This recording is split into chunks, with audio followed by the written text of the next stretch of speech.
Hello friends. Now today we get the again that one of the remaining topic of yes antibiotic. तो जैसे हमने last period में लिया था antibiotic is a special type of chemical and obtained from the either fungus or bacteria and it is used to prevent the we can say that used to prevent the disease or destroy the pathogen of any type of disease. तो उसमें बहुत सारे example थे antibiotic के. हमने दो type भी ली थी. That is one of the type is a broad spectrum antibiotic and second is narrow spectrum. And now उसमें एग्जाम्पल था एक पेनिसिलिन जो आया था. मतलब नैरो स्पेक्ट्रम का जो एग्जाम्पल था, it is a type of antibiotic which is specially use to treat the definite pathogen. तो ऐसे बहुत सारे पैथोजन या बैक्टीरिया होते हैं जिसको ट्रीट करने के लिए या फिर जिससे अगर इन्फेक्शन होता है बॉडी को तो उसको ट्रीट करने के लिए पेनिसिलिन यूज किया जाता है. तो वो एक टॉपिक हमको दिया है. Now one of the example of we can say that antibiotic that is penicillin. So मैंने जैसे लास्ट पीरियड में आपको कहा था कि पेनिसिलियम नाम का एक फंगस होता है और उसी फंगस से ये पेनिसिलिन नाम का जो एंटीबायोटिक था ये डॉक्टर अलेक्जेंडर फ्लेमिंग ने सेपरेट किया था. तो हम एक काम करेंगे, पहले वो पढ़ लेंगे. इंट्रोडक्शन टू साइंटिस्ट करके topic that is about doctor Alexander Fleming. Okay, थोड़ा फास्ट में ले रहा हूँ क्योंकि एक्चुअली ये टॉपिक डिलीट किया है इस बार.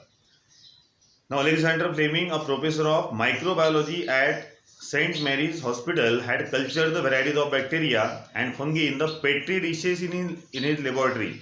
तो ये सेंट मैरी हॉस्पिटल में था, प्रोफेसर थे, ठीक है, डॉक्टर अलेक्जेंडर फ्लेमिंग, जिन्होंने एक पेट्री डिश, आपको पता है पेट्री डिश मतलब कांच की बनी हुई होती है. Generally it is use in the laboratory for various treatment. जैसे हमारे सॉसर होती है ना, बशी वगैरे जे असते त्यानुसार हे काचाची असते. ओके, सो यांनी काय केलं तर यामध्ये बऱ्याचशा बॅक्टेरिया आणि फंगसला कल्चर केलं. आता कल्चर म्हणजे काय, जसं इथे पुन्हा आपण एकदा फेवरेबल कंडिशन बघू किंवा याच्या अगोदर झालाय when we make the slide. So culture मतलब वो जो बैक्टीरिया या फंगस है दोनों को अलग अलग पेट्री डिश में लेना और उसका जो फूड होता है, क्योंकि जनरली बैक्टीरिया या फिर फंगस को ग्रो होने के लिए फेवरेबल कंडीशन चाहिए, जिसमें एक तो आता है water that is essential, moisture, temperature for growth and food. तो ये पेट्री डिश में उसने क्या किया, तो बैक्टीरिया और फंगस को अलग लिया and then all favourable conditions are supplied, like food उसको दिया है, प्रॉपर मॉइस्चर दिया ताकि उसकी ग्रोथ हो सके. क्योंकि मैंने उस दिन भी कहा था कि जब फंगस की ग्रोथ होती है तो वो एक स्पेशल टाइप का केमिकल प्रोड्यूस करता है and that chemical produce by fungus during its normal growth has the property of antibiotic. तो वही एंटीबायोटिक है. तो वही एक्सपेरिमेंट आपको दिया है. Now on 3rd September in 1928, while observing the Staphylococci culture, तो Staphylococci नाम का एक बैक्टीरिया होता है. हम यहाँ देखेंगे एक्चुअली कोकाई या कोकस नाम का ग्रुप है बैक्टीरिया का, उसमें अलग अलग एग्जाम्पल आते हैं. उसमें से एक है स्टेफाइलोकोकाई. तो जब वो स्टेफाइलोकोकाई नाम के बैक्टीरिया को कल्चर कर रहा था तो वो पेट्री डिश जिसमें उसने स्टेफाइलोकोकाई लिया था उसमें क्या दिखा. Now see, he made an interesting observation in the one petri dish. In that petri dish, fungal colonies had grown, but the area around those colonies was clean and clear. That is, bacteria had actually been destroyed. तो ये एक ऐसा experiment है जिसने क्या किया, उसने देखो एक पेट्री डिश लिया है, मैं आपको बता सकता हूँ. हम एग्जाम्पल थोड़ा करके देखेंगे प्रैक्टिकली, मतलब एक्चुअल नहीं करना है. अभी जैसे कांच की लिया ना, it is a petri dish.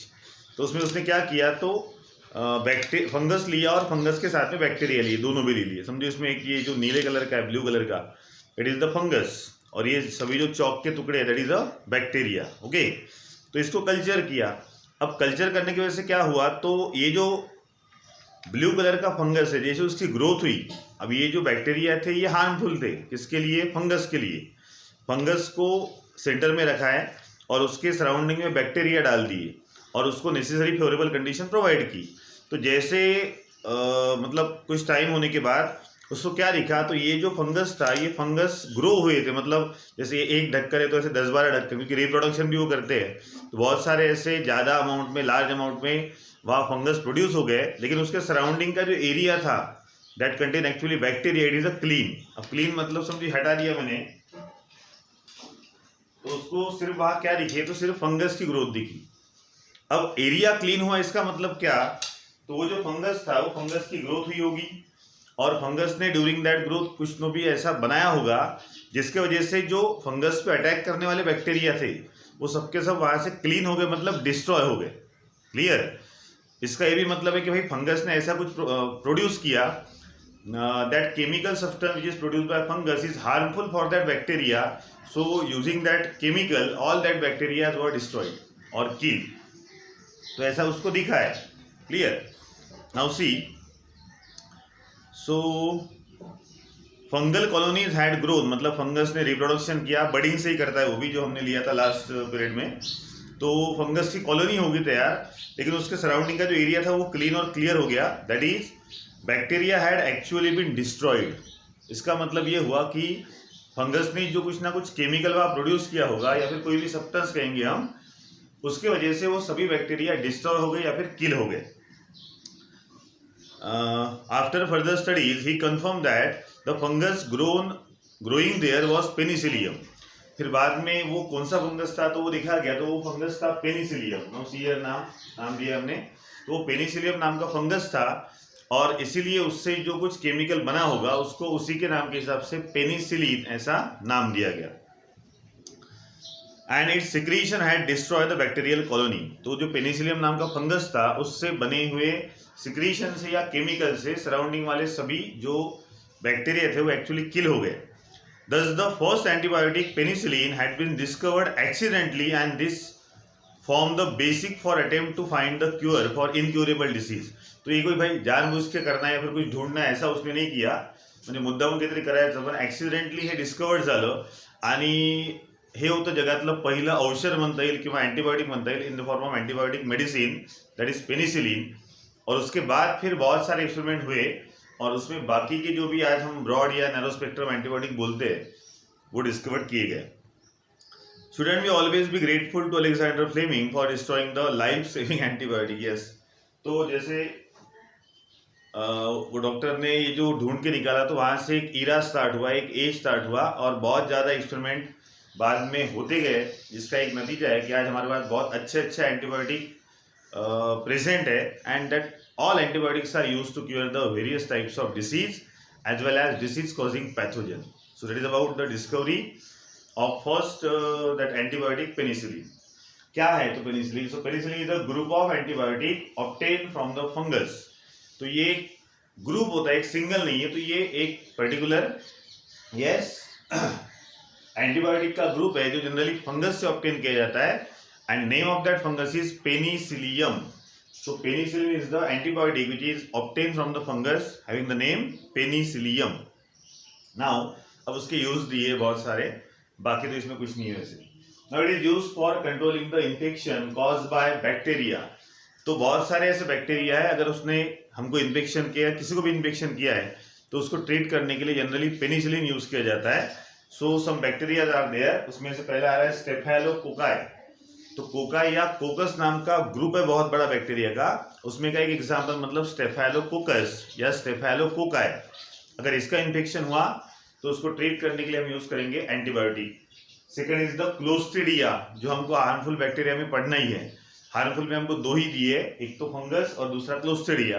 तो क्लोस्ट्रीडियम हमारे एलिमेंट्री कैनाल का बैक्टीरिया है. जनरली ये हमको इंडाइजेशन या स्टमक एज जैसे बहुत सारी पॉइजनस कंडीशन कॉज करता है. अगर इसने भी इन्फेक्शन किया है तो it is used to treat the penicillin.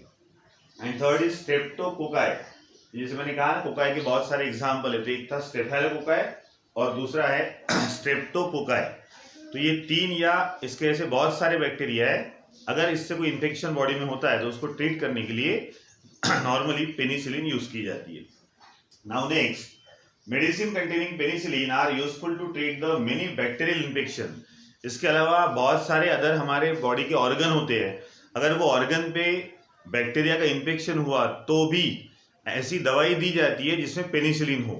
तो पेनिसिलिन फिर से हमको बहुत सारे डिफरेंट ऑर्गन के बैक्टीरियल इन्फेक्शन को अच्छे करने के लिए दी जाती है.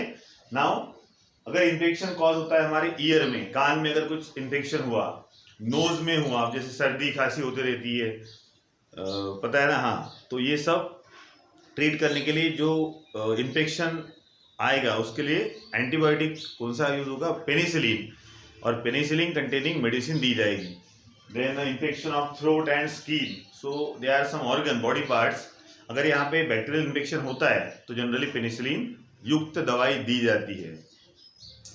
And last, it is also useful to treat the disease like pneumonia and scarlet fever.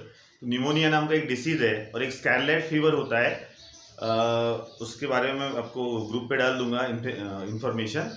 तो ये न्यूमोनिया और स्कारलेट फीवर को भी अगर ट्रीट करना है, अगर इन्फेक्शन हुआ तो उसके लिए भी पेनिसिलिन यूज किया जाएगा। और यहाँ पे कुछ क्वेश्चंस दिए, मे बी ये पॉइंट आज होगा नहीं होगा। अब क्वेश्चन क्या है, तो जनरली क्या होता है कि बहुत बार हम दवाइयाँ जो लेते हैं ना, वो अब जैसे थोड़ी सी मुझे बीमारी हुई या फिर थोड़ा सा वीकनेस लग रहा है या फिर कुछ सर्दी खांसी वगैरह हुई, तो हम डायरेक्टली जाते हैं मेडिकल में, और मेडिकल वालों को बोलते हैं कि भाई ऐसा ऐसा हुआ है, हमको दवाई दे दो। मतलब विदाउट प्रिस्क्राइब द डॉक्टर के पास न जाते हुए हम डायरेक्ट जाते हैं यस मेडिकल वाले के पास। तो अगर एंटीबायोटिक आप इस तरीके से लेते हो तो बहुत सारा डेंजरस कंडीशन बॉडी में आ सकती है। बहुत से हमारे पास एग्जाम्पल है, मैंने लास्ट ईयर भी पढ़ाया था वैसे। अब जैसे सपोज करो कि मम्मी को सिर दर्द हो रहा है और मम्मी डॉक्टर के पास गई प्रॉपरली, उन्होंने दवाई दी और वो दवाई मम्मी ने ली, तो मम्मी की जो सिर दर्द की एक तकलीफ थी वो ख़त्म हो गई। लेकिन वो दवाई के 1-2 डोज समझो पड़े हैं। अब एक आध बार क्या मौसी मामी बाहर से हमारे घर पे आती है, अब वो आने के बाद जनरली क्या होता है, ट्रैवलिंग होता है, तो ट्रैवलिंग की वजह से भी सिर दर्द हो सकता है। अब जैसे वो मौसी घर में आई तो वो मम्मी को बोलते रहे यार सिर दर्द हो रहा है, ये हो रहा है। फिर मम्मी क्या बोलते, अरे उस दिन मुझे भी सिर दर्द हुआ था, फिर मेरे पास ये दवाई है, ये आप ले लो। तो ये जो हम करते हैं ना, ये हमको नहीं करना है। इसके लिए क्वेश्चन दिए, क्योंकि मम्मी को जो सर दर्द हुआ उसका रीज़न अलग हो सकता है, मौसी को जो हो रहा है it is due to the transportation, या फिर multiple reasons are there for that particular symptom. तो ऐसा नहीं कि भाई अगर मुझे एक पर्टिकुलर एंटीबायोटिक दी गई तो वही एंटीबायोटिक अगर सेम सिम्टम दूसरे को आ रहे हैं तो मैं उसको दूंगा, या हम देते हैं बहुत बार, तो ये करना बहुत डेंजरस हो सकता है। So it is actually shows the मतलब विदाउट प्रिस्क्रिप्शन ऑफ डॉक्टर अगर हमने एंटीबायोटिक यूज की तो इससे कुछ बैड इफेक्ट हो सकते हैं, इसलिए कुछ क्वेश्चंस दिए। So first question, antibiotic should be taken only when prescribe by doctor. क्योंकि एंटीबायोटिक अगर आप लोगे तो वो अगर प्रॉपर डोज में नहीं गया तो उसके कुछ हार्मफुल इफेक्ट बॉडी पे दिख सकते हैं, कुछ एलर्जिक कंडीशन दिख सकती है। डॉक्टर लोगों को पता होता है कि कितने अमाउंट में देना है। जैसे आपको पता है कोई गोली होती है तो 100 mg, 50 mg, 500 mg, तो ये actually it is a contain of antibiotic present in that particular tablet. तो इसीलिए विदाउट डॉक्टर्स प्रिस्क्रिप्शन कोई भी एंटीबायोटिक नहीं लेना है। Second, don't purchase any antibiotic from the medical store without a prescription from doctor. जैसे मैंने अभी कहा कि बस थोड़ा सा कुछ हुआ हम डायरेक्ट मेडिकल में जाते हैं, मेडिकल वाले को इतना पता नहीं होता। मेडिकल वाले को ये पता होता है कि भाई डॉक्टर ने जो दवाई लिख के दी है वो प्रॉपरली देना, लेकिन कौन सी दवाई किस पे यूज होती है ये थोड़ा बहुत वो सीख जाते हैं, लेकिन वो डॉक्टर तो नहीं है ना। So without prescription of doctor directly medical store से नहीं खरीदना है। Then don't consume the antibiotic on your own to treat the common disease like throat infection, common cold या इन्फ्लुएंजा। बहुत बार कॉमन कोल्ड ठंडी होती है, बुखार आ जाता है, सर्दी खांसी हो जाती है, तो ऐसे टाइम में हम हमारे घर पे कुछ दवाइयाँ होती है वो ले लेते हैं, या फिर डॉक्टर के पास न जाते हुए किसी के सुनने पे ले लेते हैं। तो ये भी नहीं करना है regarding to antibiotic. Even if you feel well before the completing the prescribe course of the antibiotic you must continue and complete it. अब ये भी एक थोड़ी बीमारी हमारे सब में है कि सपोज डॉक्टर के पास गए, उन्होंने प्रॉपर तरीके से ट्रीटमेंट दिया, दवाइयाँ दी है, तो जनरली 3 दिन, वैसे बहुत बार मैं कह चुका हूँ कि कोई भी डिसीज हो, चाहे वो एक्चुअल मतलब पर्टिकुलर एंटीबायोटिक से ट्रीट हो या फिर बहुत बार हमको जनरल इन्फेक्शन होता है, हमारी जनरल बॉडी की इम्यूनिटी इतनी स्ट्रांग होती है कि वो अपने आप 3 दिन में अच्छा हो जाता है। तो जनरली हम डॉक्टर के पास गए, उन्होंने प्रॉपर तरीके से दवाई दी और 2 ही दिन में हमको अच्छा लगने लगा, तो हम क्या करते हैं, यार अब अच्छा तो लग रहा है, दवाई लेने जान पे आता है सबके, तो हम वो जो और 2-1 या 1.5 दिन की जो दवाई होती है वो लेते नहीं है। मतलब जो एक्चुअल प्रॉपरली जो कोर्स हमको दिया है 3 दिन या 4 दिन का डॉक्टर ने, वो हम पूरा नहीं करते। तो एंटीबायोटिक के कंडीशन में ये भी नहीं हमको करना है, वो पूरा जो कोर्स दिया है उतना हमको कंप्लीट ही करना होता है। एंड लास्ट, क्योंकि सबको डॉक्टर बनने की इच्छा होती है, तो लास्ट उनके लिए है बताया मैंने अभी, don't suggest the other the antibiotic which were useful to you. आपको जो पर्टिकुलर एक एंटीबायोटिक यूज है, मतलब आपने यूज किया और आपको अच्छा लगा, तो वो दूसरे को प्रिस्क्राइब मत करो, आप खुद मत बताओ कि भाई ये ले ले इससे अच्छा हो जाएगा। क्योंकि आपकी बॉडी अलग है, उसकी बॉडी अलग होती है, हर एक की बॉडी अलग होती है। प्रॉपरली जो डिसीज आपको हुआ है उसके सिम्टम अगर सेम है लेकिन उसके कॉज अलग हो सकते हैं। There are so many causes of different causes of same symptom. Symptom मैं पढ़ा चुका हूँ मैं, क्योंकि एक सिम्टम बहुत सारे अलग अलग डिसीज का हो सकता है। जैसे बुखार आना, आता ताप कसं आहे मलेरियामध्ये येते, टायफॉइडमध्ये येते। आप थोड़ा सा भीग गए तो भी आपको बुखार आएगा। इसका मतलब बुखार आया मतलब आपको मलेरिया हो गया या फिर टाइफाइड, ऐसा हम बोल नहीं सकते।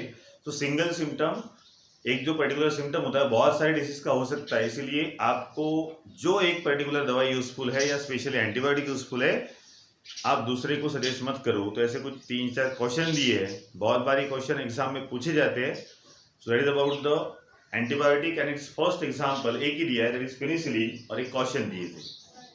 तो यहाँ हमारा फर्स्ट पार्ट खत्म हुआ है चैप्टर का, दैट इज यूजफुल बैक्टीरिया। उसके बाद दिया है हार्मफुल माइक्रो ऑर्गेनिज्म में फर्स्ट फंगी एंड सेकंड दिया है क्लोस्ट्रीडियम। तो मे भी थोड़ा सा वीडियो लंबा हो जाएगा, तो कल हम एक काम करेंगे, कल फंगी और क्लोस्ट्रीडिया ये दोनों एक साथ हो जाएंगे।